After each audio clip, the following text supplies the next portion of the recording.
நானோயா ரதல்ல தோட்டத்தில் இடம்பெற்ற கொழுந்து பறிக்கும் போட்டியில் அந்தனி இரேசா ராஜலட்சுமி முதலிடம்.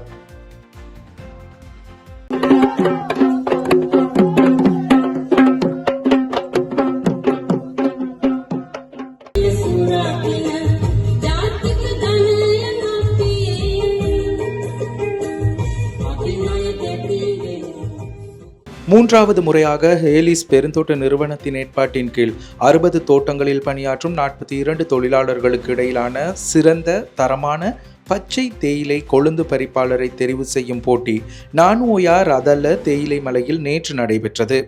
இந்த போட்டியில் 20 நிமிடங்கள் வழங்கப்பட்டு இக்காலப்பகுதிக்குள் அதிக கொழுந்து பறிப்பவர் மற்றும் தரமான கொழுந்து பறிப்பவர் வெற்றியாளராக தெரிவு செய்யப்படுவர்.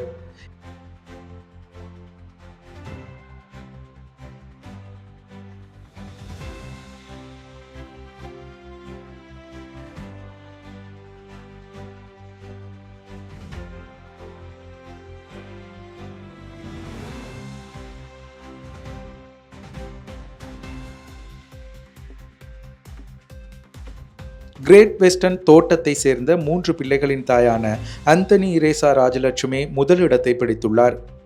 இவருக்கு 6,50,000 ரூபாய் பணப்பரிசும் தங்கப்பதக்கமும் 43 அங்குலம் கொண்ட ஸ்மார்ட் டிவி ஒன்றும் வழங்கப்பட்டது.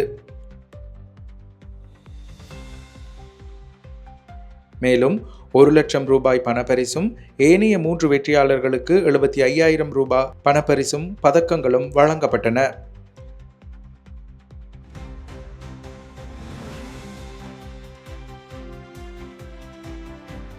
தேயிலை துறையின் எதிர்கால இருப்பினை தக்கவைக்கும் முகமாகவும் தொழிலாளர்களை ஊக்கப்படுத்தி உற்சாகப்படுத்துவதற்காகவும் வருடந்தோறும் இந்த போட்டி நடாத்தப்பட்டு வருகின்றமை குறிப்பிடத்தக்கது.